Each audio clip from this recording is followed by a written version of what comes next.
अस्सलाम वालेकुम नाजरीन, मैं हूं आपका मेज़बान शाहज़ेब आज़म और आप देख रहे हैं लीगल व्यू। नाजरीन, जैसे कि आप जानते हैं कि आज इस्लामाबाद की एक अदालत ने नूर मुकद्दम कत्ल केस का फैसला सुनाया है। और इस फैसले में जो नूर मुकद्दम का जो मुजरिम है या इसका जो केस का जो मरकजी मुजरिम है उसको सजाए मौत सुनाई है, फांसी की सजा सुनाई है। इसे कहते हैं हैंग टिल डेथ, ये कानून की एक टर्म है। तो नाजरीन, हमारे पास बहुत ज़्यादा सवाल आ रहे थे कि इस केस में मुलजिम ज़ाहिर जाफर को सज़ाए मौत के अलावा और कौन सी सज़ाएं सुनाई गई हैं और क्यों सुनाई गई हैं। तो नाजरीन, इसका जवाब ये है कि जिस केस में जितने ज़्यादा जुराइम होंगे उतनी ज़्यादा सज़ाएं सुनाई जाएंगी।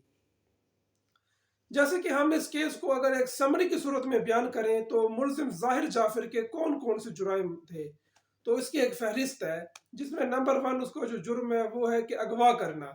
उसने एक मासूम बेगुनाह लड़की को अगवा किया है और अगवा की सजा उसे जो कि जज साहब ने दी है, जो फैसले में लिखी हुई है, वो है 10 साल कैद और 1 लाख रुपए जुर्माना है गालबन। और इसके अलावा एक दूसरी सजा जो उसे सुनाई गई है वो ये है कि रोंगफुल कन्फाइनमेंट पर।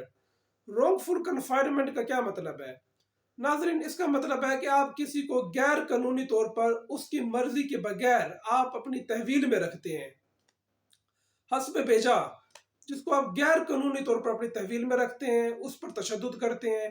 तो इसमें पीपीसी का सेक्शन 342 ये लागू होता है और इसके तहत जो सजा सुनाई गई है वो 1 साल कैद की सजा सुनाई गई है।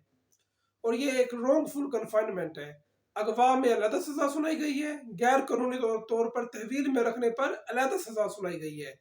तो इसमें जो डिफ्रेंशिएट ये है कि अगवा एक अलग चीज़ है और गैर कानूनी तौर पर तहवील में रखना एक अलग चीज़ है, जिसे हम अक्सर कह सकते हैं कि हरासा करना, बेजा तौर पर किसी को ज़बरदस्ती फोर्सफुली आप अपने पास बिठा के बैठ जाएं और उस पर तशद्दुद करें, तो इसकी भी एक सज़ा है। तो इसको दूसरी सज़ा जो सुनाई गई है वो 1 साल कैद है। और जो तीसरी सज़ा सुनाई गई है जो कि एक मरकजी सज़ा है वो ये है कि ज्यादती का जुर्म, जबरी ज्यादती पर मुलजिम ज़ाहिर जाफर को 25 साल कैद की सजा सुनाई गई है और इस सजा के साथ उसे 2 लाख रुपए जुर्माना भी इसे फाइन पे करना होगा। और ये जुर्माना गालबन जो फैसले में लिखा है कि जो वर्सा है, जो कि लवाहिकीन है नूर मुकद्दम के, उनको पे करना होगा। और इसके अलावा अगर कोई जुर्माना पे नहीं करता तो उसको सजा की जो मुद्दत है वो बढ़ाई जा सकती है, बल्कि सजा की मुद्दत एक खास तनासुब के साथ बढ़ जाती है।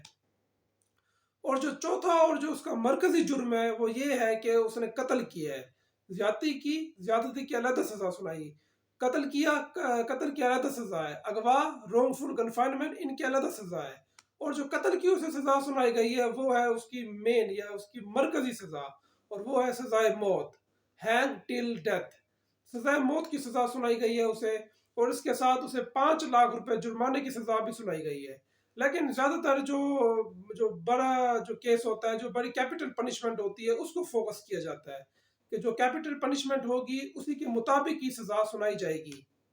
जैसे कि इस जुर्म में कैपिटल पनिशमेंट जो है वो है कत्ल करना, ज्यादती भी है लेकिन कत्ल की सजा कैपिटल पनिशमेंट है। कैपिटल पनिशमेंट में 2 चीजें आती हैं, एक सजाए मौत, दूसरी उम्र कैद। तो नाजरीन, अब आगे क्या होगा? आगे मुलजमान के पास, बल्कि मुजरमान के पास, क्योंकि अब तो सजा सुनाई जा चुकी है तो अब वो मुजरिम बन गए हैं, तो मुजरमान के पास एक अपील का रास्ता मौजूद है। वो अपील करेंगे, हायर कोर्ट में करेंगे और अपील का फैसला भी एक खास मुद्दत में हो जाएगा। अपील की स्टेज पर यह है कि अदालत रिलीफ दे भी सकती है, नहीं भी दे सकती। रिलीफ किन सूरतों में मिल सकता है? जैसे कि अब उसे सजाए मौत सुनाई गई है तो हो सकता है कि अदालत सजाए मौत को उम्र कैद में तब्दील कर दे।